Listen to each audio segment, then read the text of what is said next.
Tamilvendhan MA ML இதுவரைக்கும் car திருட்டு கொலை கொள்ளை இது சம்மந்தப்பட்ட கருத்துக்களை யூடியூபில் சொல்லிட்டு வந்த இவர் இப்போ அங்கே தொட்டு இங்கே தொட்டு நம்ம இளையராஜா ஐயாவை பற்றியும் கருத்து சொல்ல வந்தாச்சு.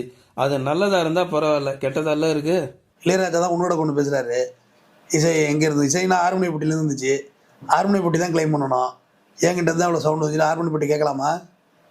இசை கேட்க முடியுமா? இல்லை சார், கேட்க முடியாதுல்ல. படித்த ஸ்கூல் நடேசனார் அரசு மேல்நிலைப்பள்ளி ஆயக்காரன்குளம், நாகை மாவட்டம்.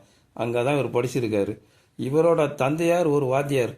வாத்தியார் புள்ள மக்கு அப்படின்னு ஒரு பழமொழி இருக்குது. அதுக்கு ஏற்ற மாதிரி இவரும் மக்கு தான். நான் மக்குன்னு அவரே சொல்கிறாரு. போடுறது அடி உழும் பயங்கரமா எனக்கு கணக்கு வராது. மக்கு பையன் கணக்கே வராது, சுத்தமாக வராது. தமிழ்வேந்தன் நம்ம யார், நம்ம தராதரம் என்ன, அதெல்லாம் யோசிக்கணும்.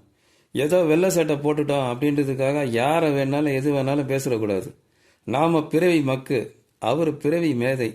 நீ எல்லாம் இன்னும் 10 வருஷத்தில் காணாமல் போயிடுவ. ஐயா இளையராஜா உலகம் இருக்கிற வரைக்கும் பேசப்படுவார். என்ன நீ டெல்லி வரைக்கும் போவியா? உன் லிமிட் அவ்வளோதான்.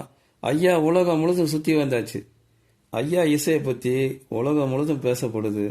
வெளிநாட்டில் இருந்து இங்கே வந்து அவரை பார்த்துட்டு போகிறாங்க. உன்னை யாராவது அப்படி பார்க்க வராங்களா? வந்தால் இந்த யூடியூப் சில்லற கிராக்கிங் தான் வரும்.